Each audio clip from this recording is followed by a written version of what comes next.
আসসালামু আলাইকুম রহমতুল্লাহ বারাকাতু। ওরা আবার ফিরে আসার চেষ্টা করেছে, কখনো আনসার হয়ে, কখনো গ্রাম পুলিশ হয়ে, কখনো আবার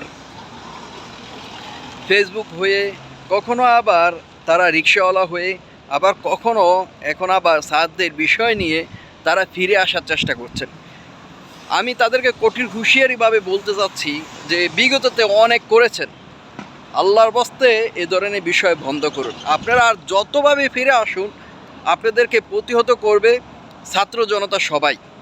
কারণ আপনাদের প্রতি মানুষ বিরক্ত, তীক্ষ্ণ। কেন জানেন? আপনারা যে কাজগুলো করেছেন, গুম, মানুষের প্রতি মানুষের অন্যায় অবিচার, বাক স্বাধীনতা, কথা বলার শক্তি কোনো কিছুই ছিল না।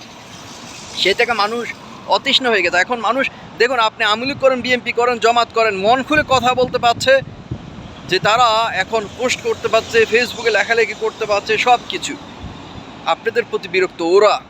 ওরা কারা জানেন? 5ই আগস্ট আগে যারা এই বাংলাদেশের সাধারণ ছাত্র জনতা সবার উপরে যে অন্যায় অত্যাচার করেছেন, তারা আর আসার সুযোগ নাই। আপনারা যেভাবে মাথায় গজান, কোনো লাভ হবে না। বর্তমানে একটি বিষয় সামাজিক যোগাযোগ মাধ্যমে ট্রেডিং হয়ে দাঁড়িয়েছে, যে স্যারদের বিষয়। স্যারদেরকে অতি উৎসাহিত কিছু শিক্ষক, আমি বলবো এখানে অতি উৎসাহিত কিছু শিক্ষক এর সাথে জড়িত। কেমন জানেন?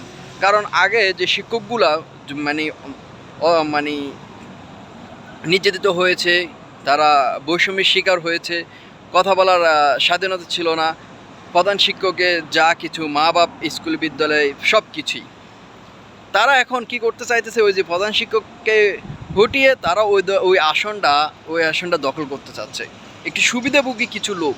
আমি বলবো এখানে সুবিধাভোগী কিছু লোক ছাত্রছাত্রীদেরকে ট্রাম্প কার্ড হিসেবে ব্যবহার করে তারা এই ধরনের কাজ করছেন। আমি শিক্ষার্থীদের প্রতি ভালোবাসা রেখে বলতেছি যে আপনারা অতি উৎসাহিত হয়ে কারো ইন্ধনে এ ধরনের কাজ করবেন না, যে শিক্ষকদের বের করে দেওয়া বা সে পদত্যাগ করা।